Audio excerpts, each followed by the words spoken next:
వెళ్ళి గడ్డిగా తీసుకుని పట్టు పెట్టుకునేవాడు.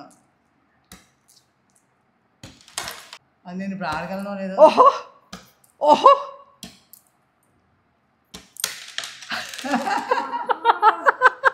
చూడది పక్షులు, చిలకలు, పువ్వులతోటి అండ్ రెసిపీస్. అమ్మ ఎంతకాలం నుంచి ఉన్నాయి ఈ రెసిపీలు అన్ని. ఇట్లా రెసిపీస్ రాసుకున్నాను. పేరు చూడు ఇట్లాగా శ్రీదేవి చేస్తే అని పెట్టేసుకున్నాను దాని మీద.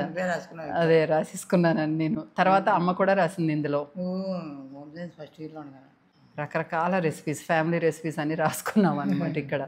చాలా రోజుల తర్వాత ఈ పుస్తకం దొరికింది మా లైబ్రరీలో. పుస్తకాలు చదువుతుంటే మా చెల్లి, కజిన్ రకరకాల ముగ్గులు, డిజైన్స్ వేసుకున్నారు ఇందులో.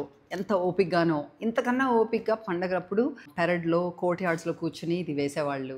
నాకు అంత స్కిల్ ఉండేది కాదు, ఇట్లా ఎప్పుడు వంటలకు పోయేదాన్ని. బట్ ఎంత బాగున్నాయి చూడండి, ఎన్ని మెమరీస్. అలాగే వంటల పుస్తకం ఇది అయితే నా పేరు మీద ఉంది.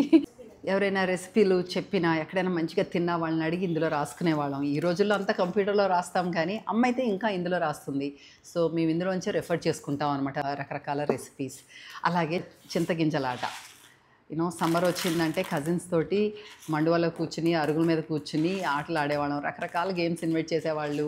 చేసి దాంతో తెలియకుండానే ఫోకస్ పెంచుకోవటము, కోఆర్డినేషన్ పెంచటము, కజిన్స్ తోటి రకరకాల లాఫ్టర్ తోటి రోజులు నిండేవి. ఇలాగ స్లో లివింగ్ అన్నది ఒక ట్రెండ్ కాదండి, ఇది పాత రోజుల నుంచి ఉంది. మనము మర్చిపోయి ఫాస్ట్గా ఏదో లోకంలో ఉంటున్నాము.